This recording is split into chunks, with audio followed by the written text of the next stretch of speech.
Kinumpirma ng Armed Forces of the Philippines o AFP kahapon, October 15, na nagkaroon ng consecutive radio challenges ang isa sa kanilang transport vessels, ang BRP Benguet LS-507, sa isang Chinese naval vessel habang malapit sa Pag-asa Island noong Biyernes.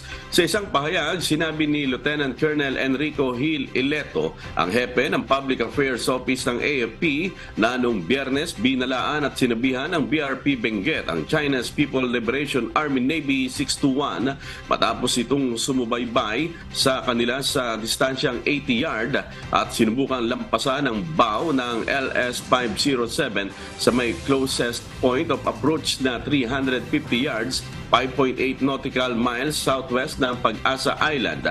Papunta rin anya ang BRP Benguet sa Rizal Reef Station para sa kanilang regular rotation at resupply mission nang maganap ang insidenteng nangyari mula 1:40 ng hapon hanggang 5:04 ng hapon noong Biyernes. Sa halip na baguhin ang kanilang direksyon, natanggap ng Philippine Navy ang isang tugon mula sa Chinese vessel gamit ang kanilang 10-dash line narrative. Hindi malinaw kung paano natapos ang insidente.